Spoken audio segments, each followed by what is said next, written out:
মতোই দেখতে চাই। আমরা একটি গণমাধ্যমে আমাদের এই কমলাপুর স্টেডিয়ামকে কেন্দ্র করে এখানে মাদকের একটি আখড়ায় পরিণত হয়েছে এই স্টেডিয়ামের আশেপাশে,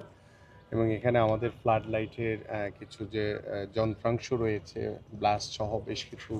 জিনিস চুরিও হয়ে গেছে কমলাপুর স্টেডিয়ামে, যেখানে আমাদের খেলোয়াড়দের জন্য ড্রেসিং রুম বা আমাদের যে অবকাঠামোর যে বিষয়গুলো পরিষ্কার পরিচ্ছন্ন পর্যাপ্ত পরিমাণে থাকা উচিত ছিল, এবং সেখানে আমরা দেখেছি যে আমাদের স্টাফরাই টিন শেডের মতো করে কেউ হয়তো বা এখানে বসবাস করছেন,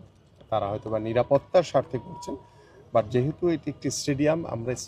স্টেডিয়ামের মতোই দেখতে চাই। তো ইতিমধ্যে আজকের এই যে গত দুদিন আগে যে চুরির যে ঘটনাটি ঘটেছে, সেটি যখনই আমাদের নির্দেশে এসছে এবং আমাদের এখানে নির্বাহী পরিচালক রয়েছেন আমাদের এনএসসির, তাকে নির্দেশনা দেওয়া হয়েছে, যেহেতু এখানে যিনি প্রশাসকের দায়িত্ব পালন করছেন তিনিও নতুন এসছেন, বাট এখানে যারা সিকিউরিটি গার্ড সহ যারা স্টাফ রয়েছেন তাদের যে কাজের প্রতি যে অবহেলা আমি দেখেছি, তাৎক্ষণিকভাবে তাদেরকে বদলির নির্দেশ দেওয়া হয়েছে, এবং এখানে আমরা পরবর্তীতে যাদেরকে এখানে দায়িত্ব দেওয়া হবে তাদেরকে ভালো করে ব্রিফ করে দেওয়া হবে। পাশাপাশি এখানে জনবল বাড়ানোর জন্য ইতিমধ্যে নির্দেশনা দেওয়া হয়েছে, যে সিকিউরিটি গার্ড থেকে শুরু করে এবং স্থানীয়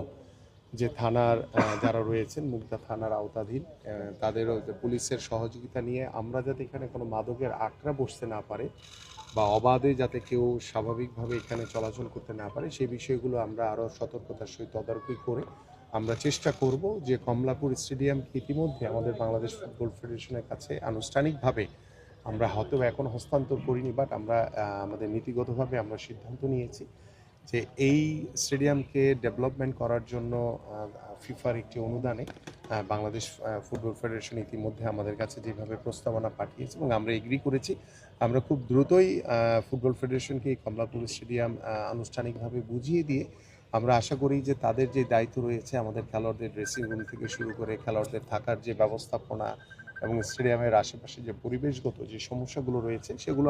তারা তাদের মতো করে করবে, এবং ডেফিনেটলি যেহেতু স্টেডিয়ামটি জাতীয় ক্রীড়া পরিষদের আন্ডারে, সো আমরা আমাদের জায়গা থেকে তদারকি করে এখানকার নিরাপত্তা, নিশ্চয়তা এবং এখানকার যে সার্বিক যে ব্যবস্থাপনা সেগুলো আমরা